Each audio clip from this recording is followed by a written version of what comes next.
Hello, everyone. Thank you for your patience, and welcome to the webinar titled HIPAA Compliance and its Relationship to Pharmacovigilance, presented by Perficient's Christie Cordero, who is a project manager in our Safety and Pharmacovigilance group. My name is Eugene Stefanov. I'm the marketing manager for our life sciences practice.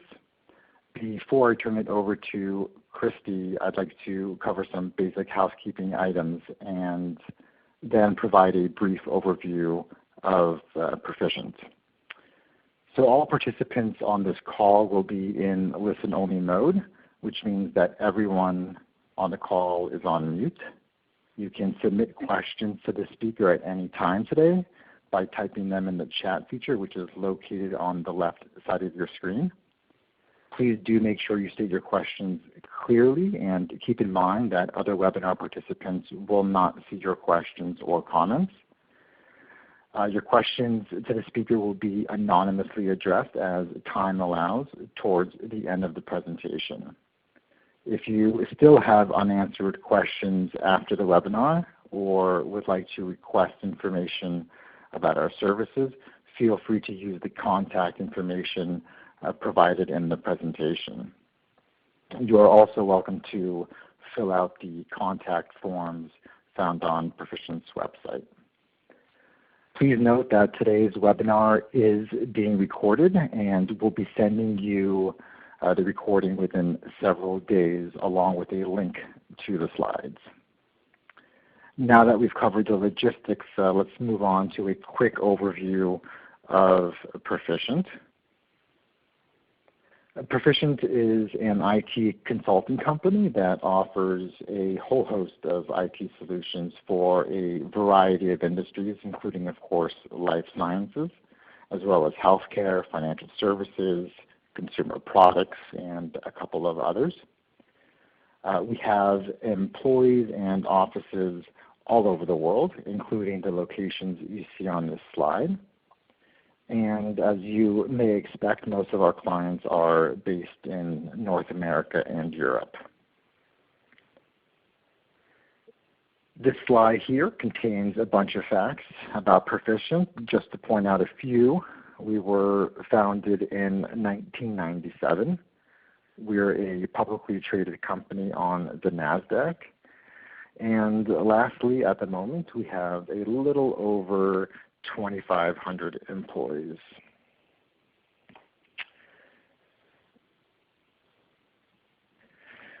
So Perficient offers its clients many different types of business and technology solutions, all the way from business process management and information management to content management systems and portals. We simply have a broad portfolio of solutions we are able to work with. The services we provide are what you would expect from an IT services company. That's consulting, implementations, upgrades, cloud hosting, application support, project management, and so on. But when it comes to life sciences specific IT applications, we cover the data management and EDC space, safety and pharmacovigilance, clinical trial management, data warehousing, and finally analytics. That said, we offer a whole bunch of different services that relate to many other areas inside a typical life sciences company. All right, now that I've covered the housekeeping items, I'd now like to pass the controls over to Christy. Hello, thank you, Eugene. Hi, my name is Christie Cordero. Thank you for joining the webinar today. As Eugene mentioned, I am a project manager here at Perficient in the Safety and Pharmacovigilance group. And a little bit about my background. I have been in various roles within drug safety over the course of the last 17 years in safety operations, analytics, systems, and for a few years I actually sat in data management as well.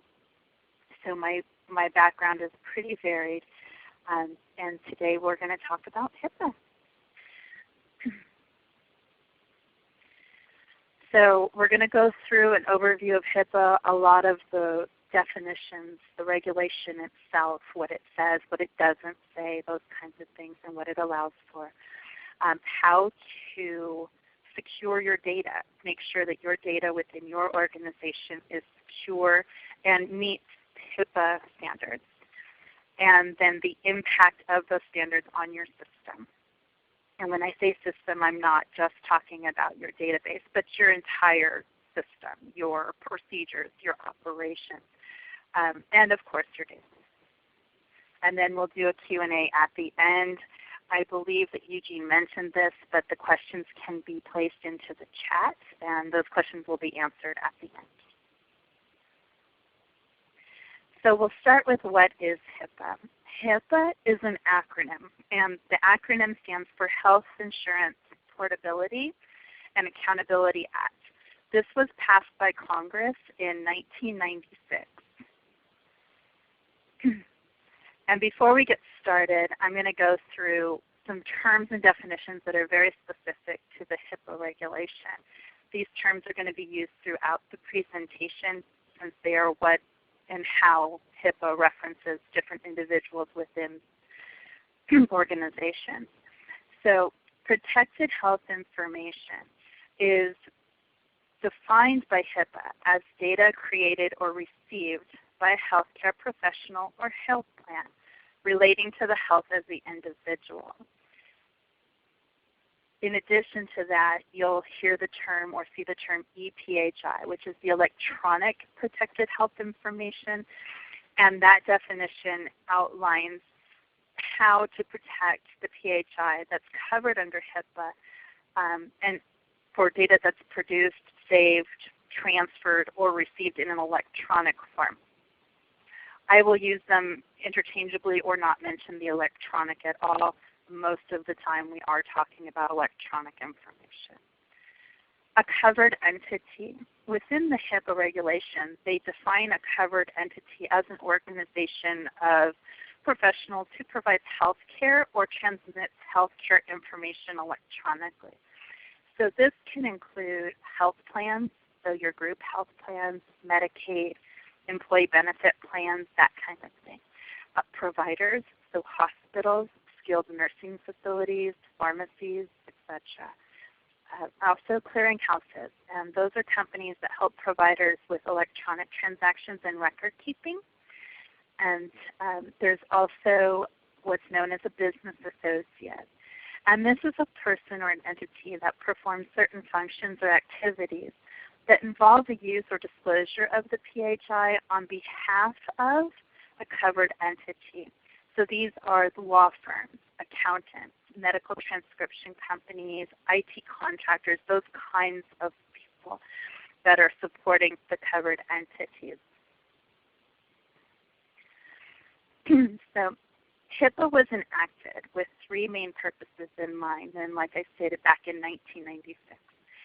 The purpose for the rule was to increase healthcare efficiency and effectiveness, to protect and enhance patients' rights, and to restore trust in the health system. To do this, the HIPAA regulations provided for the ability to transfer and continue health insurance coverage when changing or losing a job.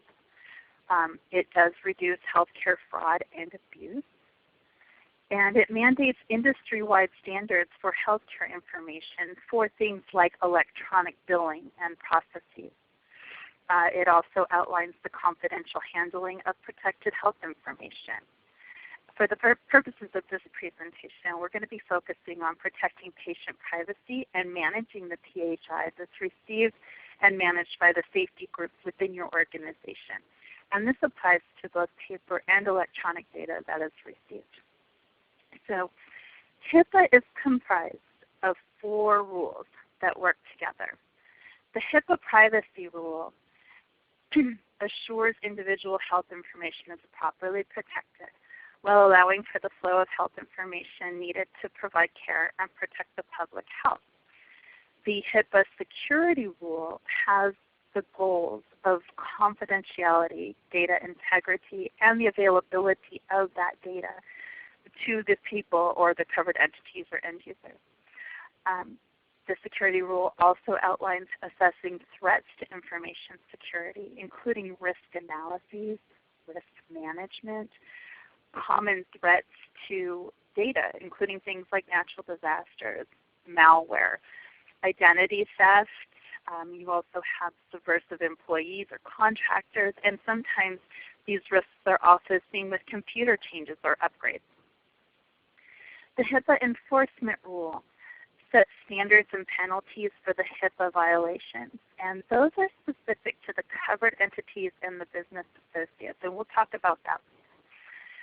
The HIPAA breach notification rule is the final rule within the set, and that outlines what happens when there's a breach and what are you to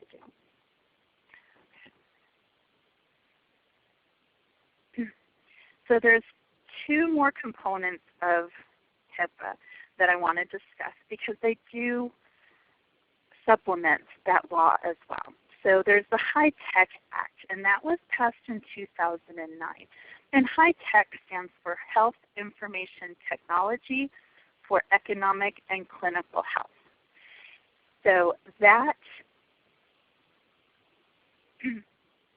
act was enacted to support and strengthen the HIPAA laws. Included in that act are the notification of breach. So the HITECH Act imposes data breach notification requirements for any unauthorized use or disclosure of unsecured PHI.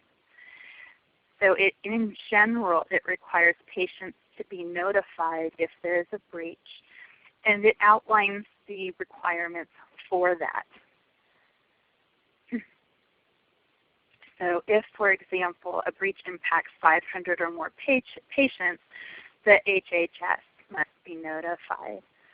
When that notification happens, there's a trigger that posts the breaching entity's name on their website, and under certain conditions, media is also notified.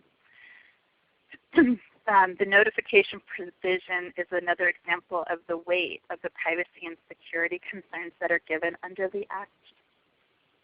The electronic health record access was also reinforced within this Act.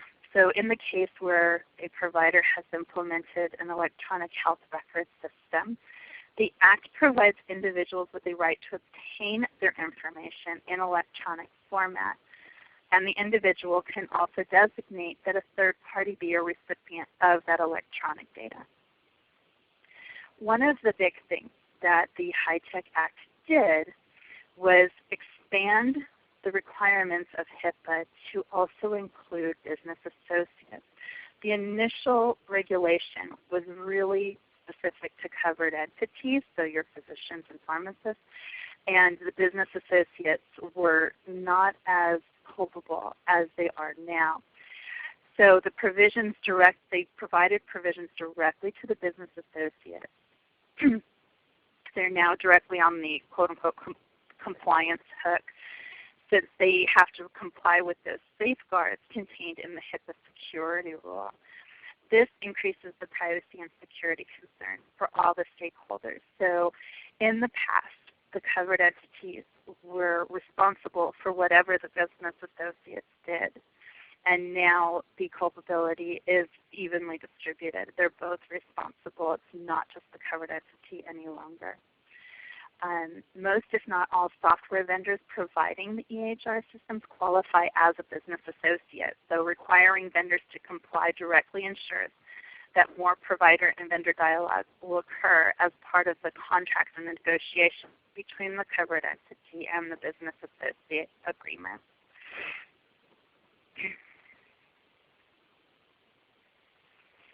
Okay, the most recent rule is the Omnibus Act, or the Omnibus Rule, and that was in 2013. And it solidified several items outlined in the HITECH Act, resulting in the final modifications to the HIPAA privacy, security, and enforcement rules, as well as other modifications to improve the rules. And those modifications made the business associates of covered entities directly liable for compliance with certain HIPAA privacy and security rules.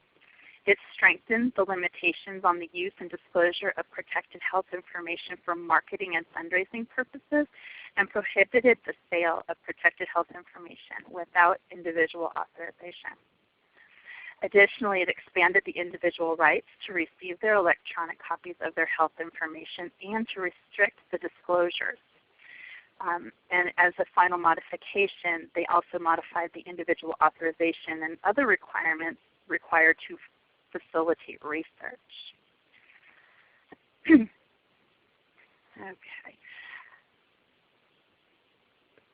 The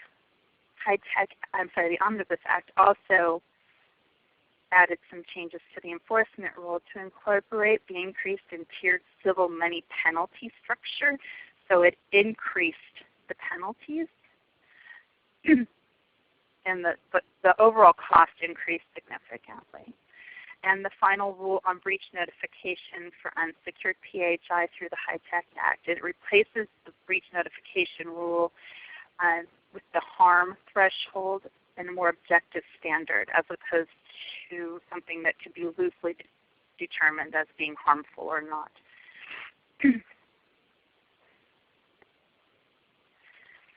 So now that I've got all that out of the way, let's talk about how this impacts your safety data. So pharmaceutical companies and partners do not meet the definition of a HIPAA-covered entity or a business associate. So as a whole, we are not considered either of those two types of entities. Appropriate uses and disclosures are addressed as part of the HIPAA rule. Excuse me. The HIPAA privacy rule recognizes the need for public health authorities and others responsible for ensuring public health and safety to have access to protected health information. So public health reports made by covered entities are an important means of identifying threats to health and safety for the public at large. So the rule permits covered entities, so your physicians and your pharmacists, to disclose public health information without authorization for specified health purposes. So the PHI can be disclosed to government-authorized public health authorities, so the FDA, for disease surveillance, disease prevention, and other public health purposes, such as reporting disease and injury. FDA-regulated products are also specifically addressed in the rule. PHI can be disclosed without an individual's authorization in respect to an FDA-regulated product for which the person has responsibility related to safety, quality, or effectiveness of that FDA-regulated product or activity. As some of you have probably run into during the conduct of your safety activities, you've heard a statement that sounds like, I can't give you that information, it's protected under HIPAA, when you're trying to conduct follow-up with a physician or a pharmacist or a treating physician or a hospital. And in some cases, it is necessary to educate those healthcare professionals and or point to the regulations. Adverse event reports and the subsequent follow-up are considered permitted disclosures under the HIPAA privacy rule. And this is the only regulation that I actually put on the slide deck, specifically because a lot of times people are looking for the actual regulation so that they can help facilitate their follow-up or data collection procedures. So adverse events are considered permitted. The collecting or reporting of AEs or product defects, tracking FDA-regulated products. This enables product recalls, repairs, and replacements. And it also allows for the conduct of post-marketing surveillance activities.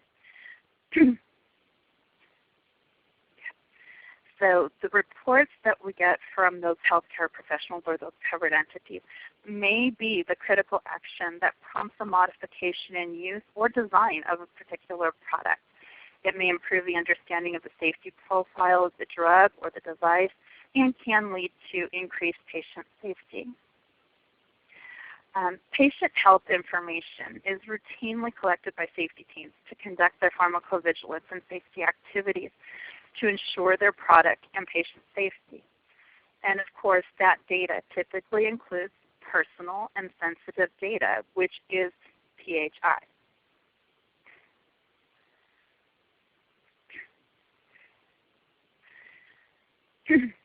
Within this industry, the pharmaceutical companies are not considered a covered entity or a business associate. So, since individuals within the safety department collect and have access to this sensitive patient health and demographic data, it is important to manage that data appropriately.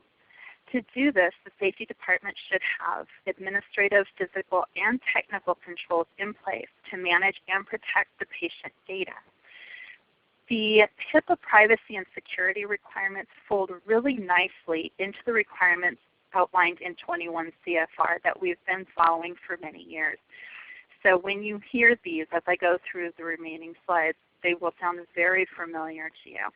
They are rules that we have followed for quite a while, specific to access to data. Okay.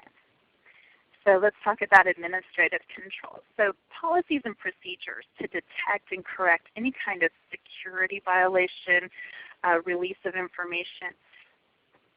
The privacy and the security of that data should fall in and underneath these policies and procedures.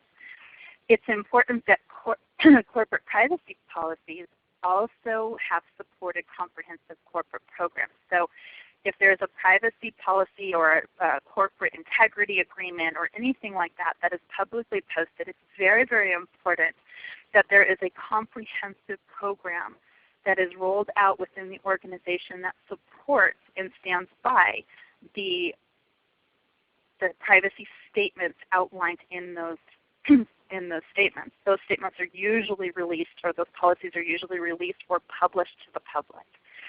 So even an unintentional violation of that privacy policy can result in regulatory enforcement and damage to the brand or corporate reputation. So ensuring that your licensing partner, vendor, or your contractor's contracts and requirements in place, make sure that those contracts outline the data privacy and security requirements of your organization and include the exchange of the data and the required media and encryption for that exchange, so that those details are clear and that your licensing partner or your vendor is holding to the same standards that you are.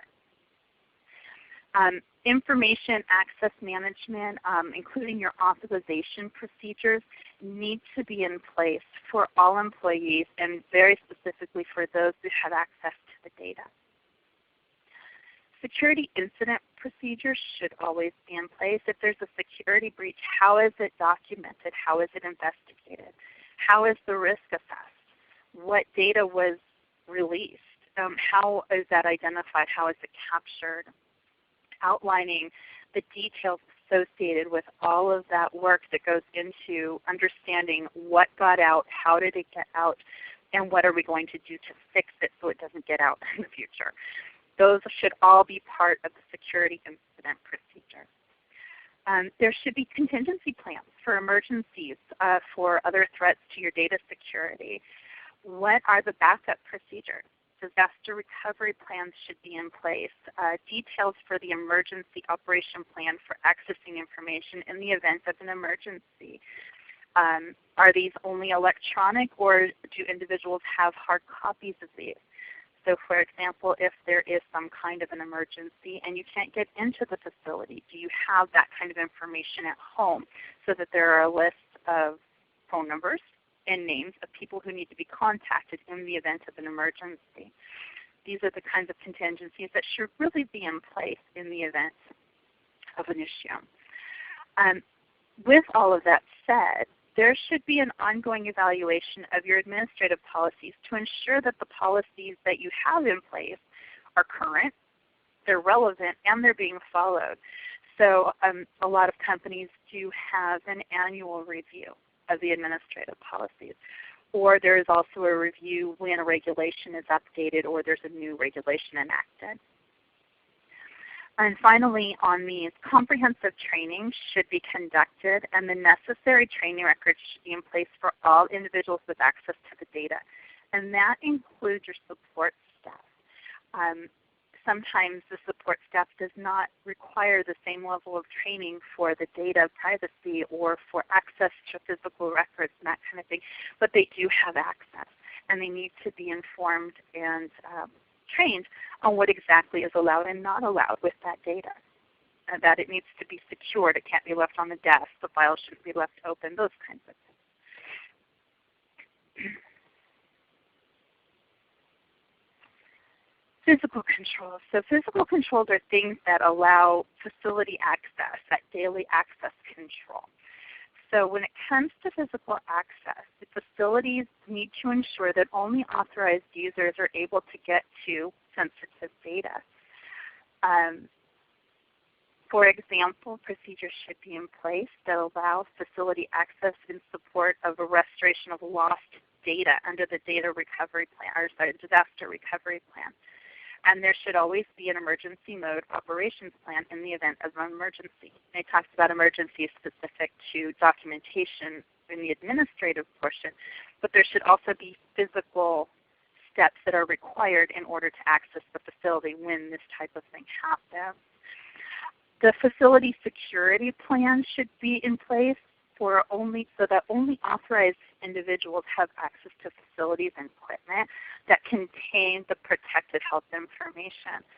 So what safeguards are in place for the facility? What happens if there's unauthorized access? What happens if there's tampering or theft? And how are these addressed? That should be outlined in your security plan. Access control and validation procedures mean a person's access to data, to a system, or to the building should be in line with his or her role or function within your organization. Role-based access control and validation procedures should be closely aligned with the facility security plan. Additionally, maintenance records should really be kept specific to the facility. So for example, policies and procedures to document repairs and modifications to a facility that are related to security. So for example, if you had someone come in and install locks, hardware, repair a wall or doors, installing fire suppression equipment, that kind of thing, there should be documentation that outlines who had access to what and when, even if they didn't technically touch anything other than the physical structure. Okay. Workstation use and security. Physical safeguards should be on all workstations that have access to your health information, to the protected health information. And it should limit access to only authorized users. So who can access the workstation for how long? Do you have timeout? Doing things like when you get up from your desk, locking the workstation, making those requirements so that someone can't walk by and access the system because the user left the workstation open. And if they did accidentally leave it open, that there are controls in place that lock the computer within 2 minutes or 3 minutes, whatever is appropriate for your organization. Device and media controls. This is anything that's really removable. Anything that you can move, take with you. So memory devices, USBs, hard drives, digital memory cards, magnetic tapes, disks, anything like that, and your laptop. This includes your laptop. There should be policies and procedures that govern the receipt and removal of these devices, including things on how they're distributed. So for example, who gets it? What are the rules associated with having that? And making sure that there are processes and procedures aligned with those items being moved or removed from the facility. So there have been a couple of media or news stories where someone left a laptop in a car and that laptop was stolen. And within that laptop was health information. So we have seen some sanctions against individuals for that kind of data loss because they weren't following the security plan that was appropriate for their mobile device. So device and media controls are required that information be protected when you're moving the computers, but it also needs to be taken into account when you're reusing media. So if your PHI needs to be permanently removed from all media, such as laptops or USB sticks, you need to take it all off of there before you can reuse those items. All data movement should have documentation of the location where the data is stored and an audit trail that supports that there's accountability for where that media is, where that data is, and how it's being managed. The data backup and storage, whether it's a backup hard drive or a cloud-based backup, providers need to have a plan to store the data elsewhere in the event of an attack. So some variation of backup, and that should be documented. Okay. And finally, if there's going to be disposal or destruction of data, it's important that that disposal the data be fully erased and it be unusable and or inaccessible going forward. All right, technical controls. The technical controls necessary to protect the health information as per the HIPAA rule are very, very similar to a lot of what we see in 21 CFR Part 11. So your pharmacovigilance system does not necessarily need to have any additional controls in place because most of them are already outlined in 21 CFR Part 11. Excuse me. So things like access management, password logging programs, role-based authorization. You only have access to those things where you have been trained and you are authorized to see, use, touch, what have you. Antivirus software to protect the system or the data from intrusion. Policies that govern the access to the PHI. Who should have access? Make sure that everything is written down. These are SOPs, policies, procedures, work instructions that outline what you can and cannot have. Okay. Access controls are just one type of technical safeguard. It's important that you have unique user identification, emergency access procedures, automatic log-offs, and encryption and decryption addressable type standards. So you should make sure for a unique user identification that it requires the person gets a unique login, name or number. That person is an individual within the software. They are a named person. And when developing the policy or procedure, the process for assignment of that identifier should be noted. The emergency access procedures should be outlined on how you will access that system in the event of an emergency. Who can access that system and what access will they have? The automatic log-off function is a timeout. So basically if you're in there for more than X number of minutes or hours and you haven't touched the system or used the system, the system automatically logs off for each application. The predetermined time should be documented somewhere within a policy and base it on that particular application or apply one policy all the way across the board on all of your different systems. There's not really an outline or a requirement on how much time. It just needs to be whatever's appropriate for your organization. And there's also the encryption and decryption of data. And this encryption and decryption is, as you've seen, emails, faxes, those kinds of things, to ensure that the data is protected while it's in transit. It's called data in motion or what have you.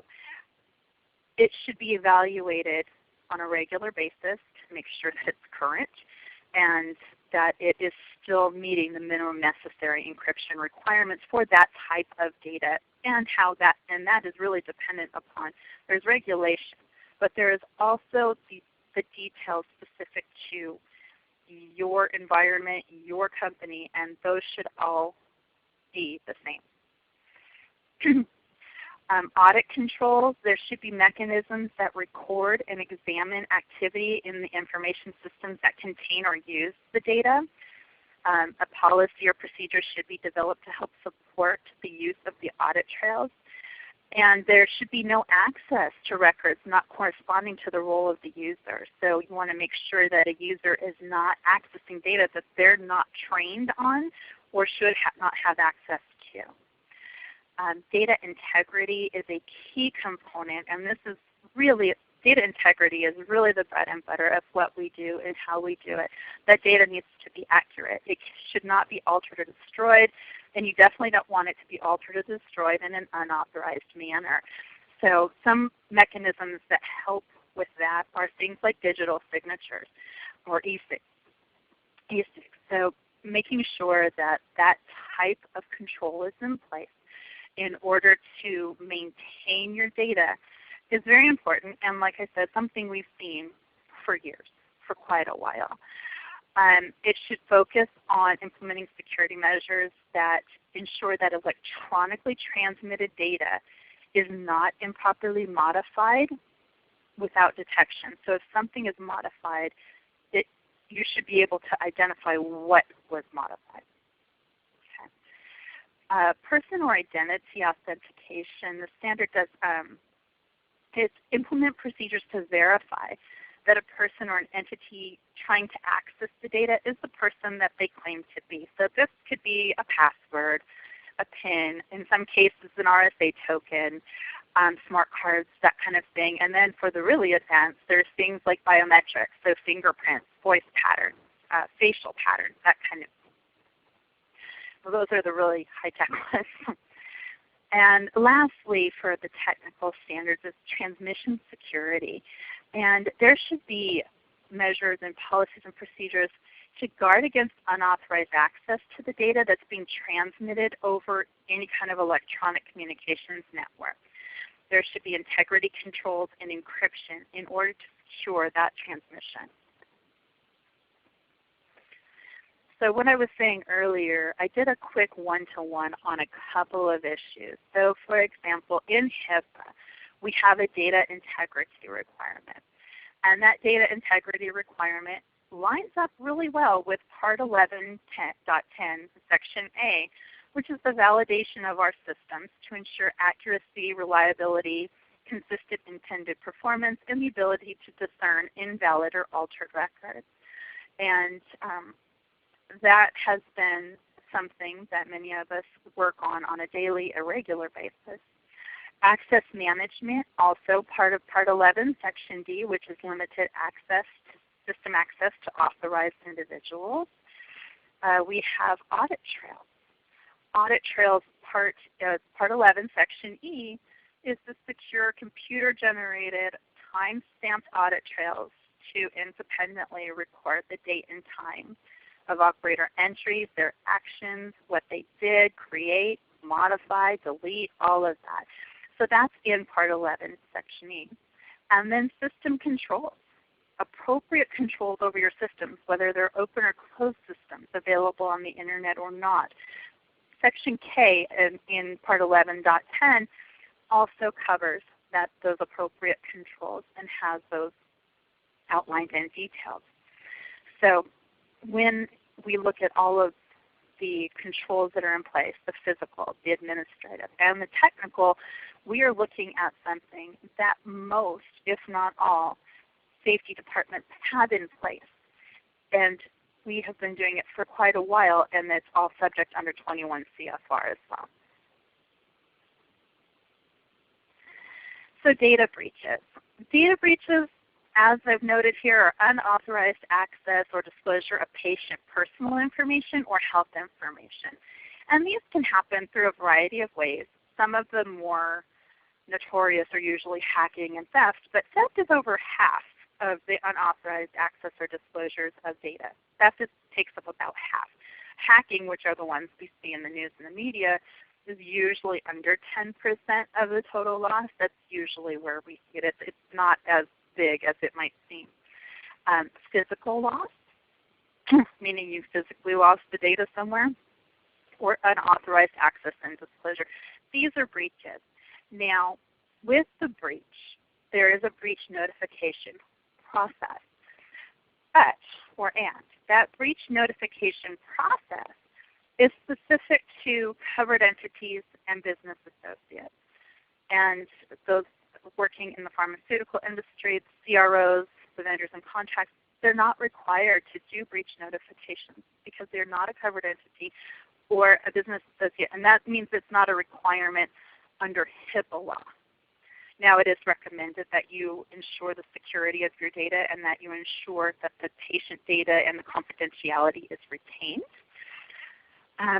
But it's probably best practice or a good practice to make sure that there is some type of notification to notify patients when you've had a breach within your own data, just to let them know that their information was inappropriately accessed. And that should definitely be written down in your policies and procedures.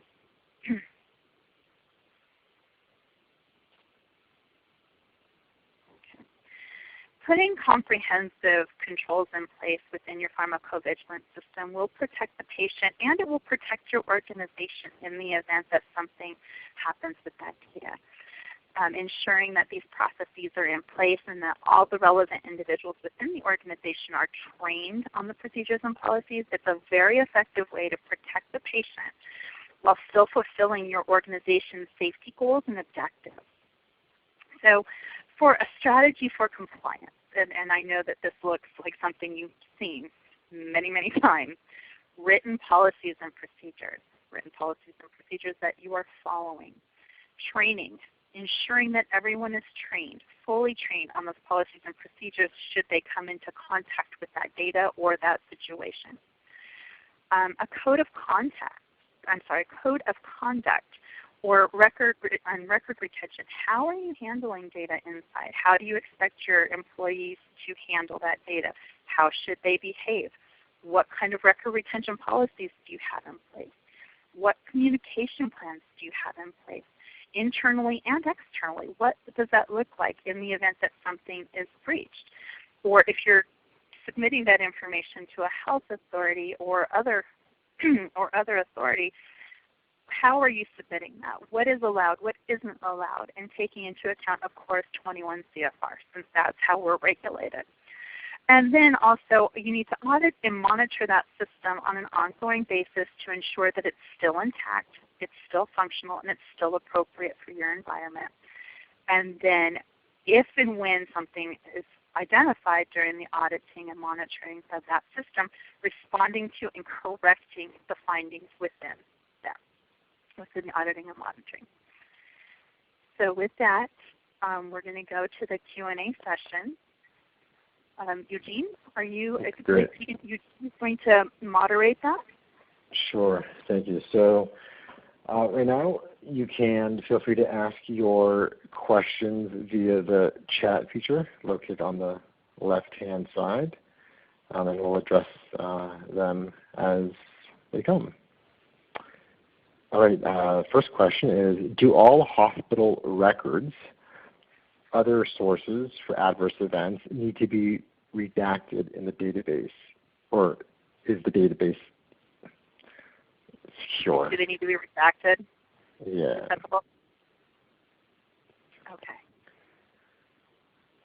Let me make sure I'm understanding that correctly. Yeah, so go ahead and take a look at the question.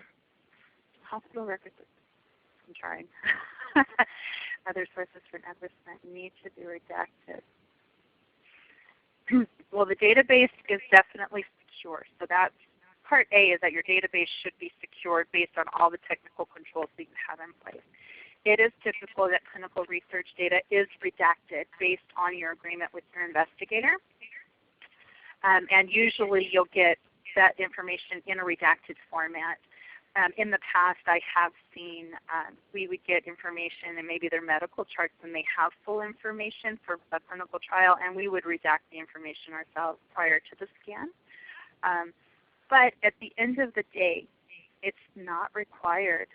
It's a good practice, but it's not required because you are underneath the umbrella of patient safety and public health. Great, thank you. So I'm going to read the next question. It's fairly long, but if you can just follow along Got it. Adverse events and follow-up are permitted for collecting data for post-marketing surveillance. One of our products is dispensed via specialty pharmacies. We do collect adverse event data from the specialty pharmacies. However, it's difficult to perform adverse event reconciliation because the specialty pharmacies refuse to provide patient identifiers because of HIPAA. Does HIPAA prevent specialty pharmacies from providing patient identifier for adverse event reconciliation? It does not. And reconciliation may be something that might be a little foreign to the pharmacy itself. But I did read an article recently that a large number of students in a pharmacy didn't understand that they could release the information. And so in this case, it sounds like it might be an educational opportunity for the specialty pharmacy that this is an FDA-regulated product and you are the entity responsible for that safety, and that they can release that information to you legally. Great, thank you. So we'll go ahead and wait for some additional questions. While we wait a minute or so to see if we get any more questions, I'll just quickly plug in a little bit about our safety and PV practice.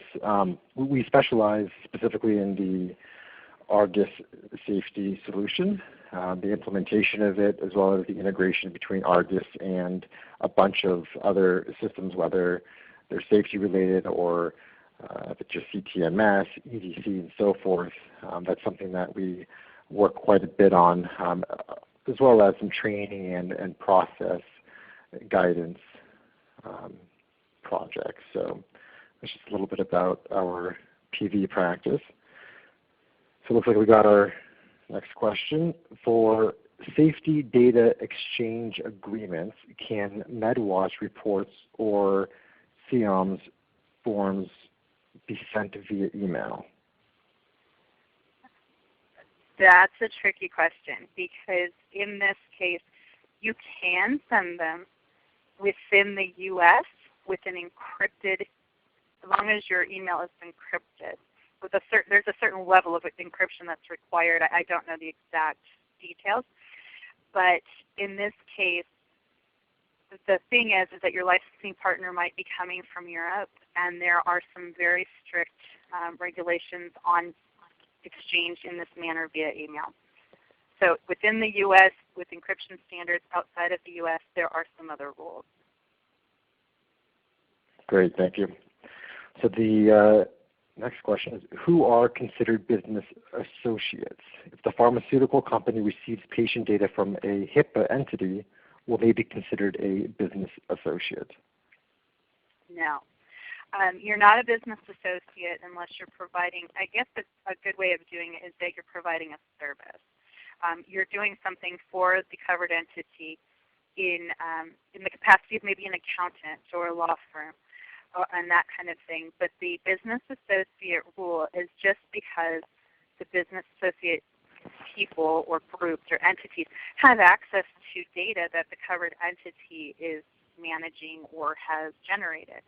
In the case of a pharmaceutical company or a CRO, that kind of thing, the information is being disclosed under public safety, excuse me, under public safety, and for the specific purpose of managing an FDA-regulated product. So you're no longer a business associate, or that you don't become a business associate because they've disclosed the information to you. Great, thank you. Next question is, does the data in a safety database have to be encrypted? I believe there's some security and encryption on databases in general, but within the system itself, I'm not sure how to answer that portion of the question because there is security, firewalls, encryption, that kind of thing to get into the system, but within the system, I don't believe there's an encryption requirement, but I'm not 100% sure. Perfect. All right, I'll give it a little bit more time to see if we have any more questions.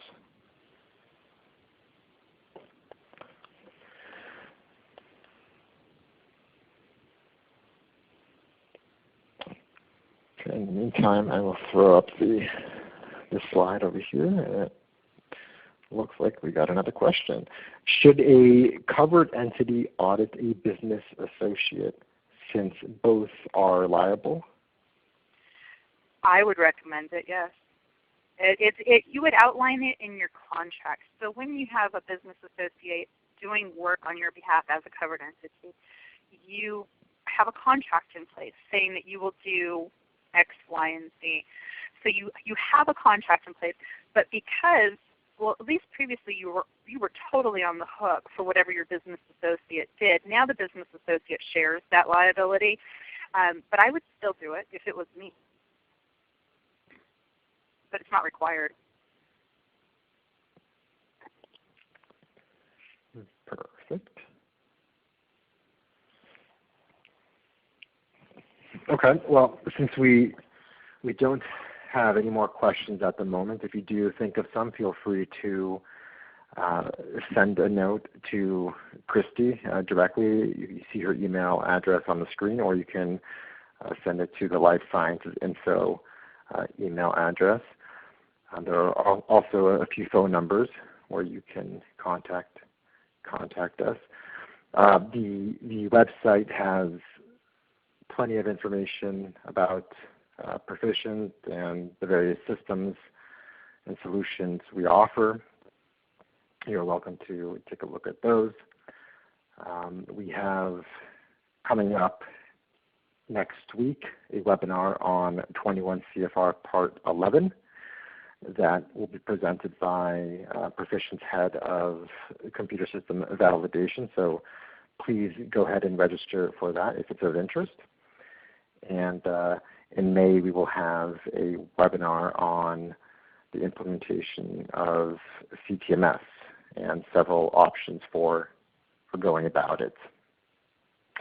As I mentioned before, this webinar is being recorded, and we'll send the recording tomorrow or Monday at the latest, along with the slides for you to review and share with your colleagues.